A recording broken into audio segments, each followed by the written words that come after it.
Já jsem transgender člověk a to značí, že procházím změnou genderu, takzvanou změnou pohlaví, jak je to u nás klasifikováno. Je to, musím říct, taková nejzásadnější moje životní zkušenost, která do velké míry ovlivňuje moje prožívání každodenních situací.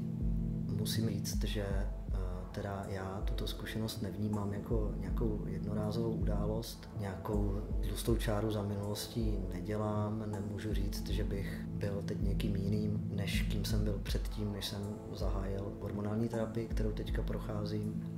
Takže řekl bych, že se pohybuju teď na takové ose z toho pomyslného bodu A žena do pomyslného bodu B muž, ale nemůžu říct přesně, v kterém bodě se na té cestě nacházím. Pro mě jako pro transgender muže je důležité vlastně v očích společnosti a v očích okolí působit jako muž, působit přirozeně v té své roli, tak, aby mě tak okolí vnímalo. Tomuto snažím se přizpůsobovat svoje chování, přemýšlím o tom, jestli dostatečně vypadám jako muž, jestli tak přemýšlím, jestli tak mluvím a tak dál. Tyto situace jsou vlastně jako na každodenní bázi a přemýšlím o tom, do jaké míry těmhle nějakým stereotypům a představám společnosti vyhovuju a vlastně jestli jsou to představy, které jsou moje, zažité, nebo jestli jsou to stereotypy společnosti. Já vlastně rád dělám věci, které nejsou typicky mužské, dejme tomu samozřejmě uklízím a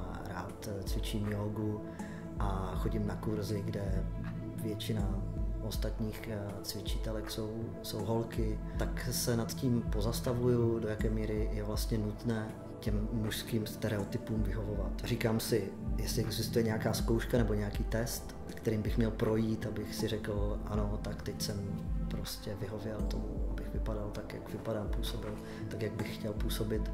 A byl jsem teď nedávno na 10denním meditačním kurzu v Barmě. Tam jsem se setkal právě tady s touto situací hodně zblízka, protože ten kurz byl hodně rozdělený striktně na muže a ženy, na prostory pro muže a pro ženy. Už vlastně při tom podávání přihlášky jsem musel deklarovat, kdo jsem, a musel jsem dávat kopii pasu, ve které mám to velké F-ko, protože ještě nemám úředně změněné pohlaví, protože v Čechách je proto potřeba projít operacemi, které já teďka ještě podstupovat nechci. A tak jsem se obával, co z toho bude za problém. Snažil jsem se s organizátory dokonce o tom komunikovat, že jsem transgender člověk, ale tady je vidět ten kulturní rozdíl, že oni absolutně nechápali, o čem mluvím, tak jsem se na to nakonec vykašlal. Přijel jsem tam, vyplnil jsem všechny kolonky s tím, že jsem muž. Samozřejmě jsem je vzhledem přesvědčil. Pak jsem se ocitl v prostředí, kde jsem sdílel prostor s